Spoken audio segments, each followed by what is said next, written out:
Is stomach germ contagious? Scientists have not yet been able to determine the exact method of transmission of stomach germ infection, or what is known as Helicobacter pylori, or H. pylori, between healthy and infected individuals.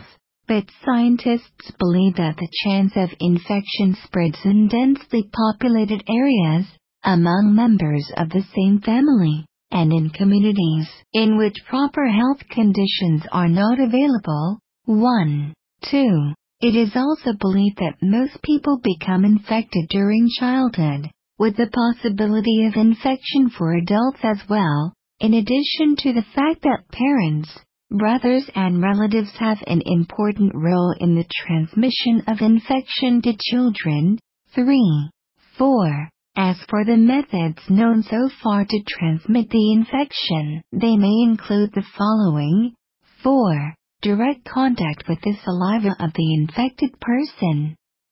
Direct contact with the feces or vomit of an infected person. Eating foods contaminated with H. pylori.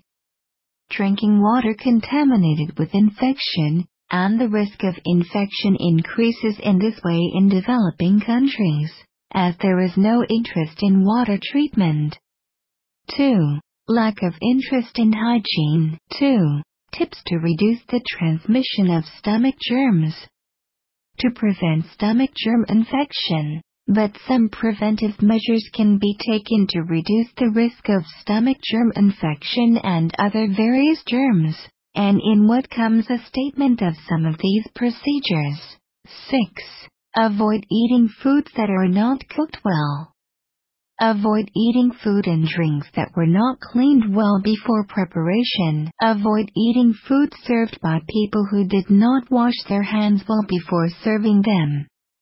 Make sure to wash hands well after using the toilet, and before starting to prepare food, while making sure to teach children to do so as well. It is worth noting that some doctors recommend conducting analyses that help detect infection with stomach germs by healthy people in areas of spread of infection or complications associated with it, noting that there is a difference between doctors about the necessity of conducting these tests and the desired benefit from them in people who do not. They show no clear symptoms of infection. 2. Information about stomach germs. Stomach germs are one of the types of bacteria that infect the stomach and small intestine, and in many cases this infection does not cause any harm to the infected person, but in some other cases it may attack these bacteria, the mucus layer lining the stomach that protects it from stomach acid, which leads to acid reaching the stomach wall, which in turn causes stomach irritation as a result of the effect of acid and bacteria,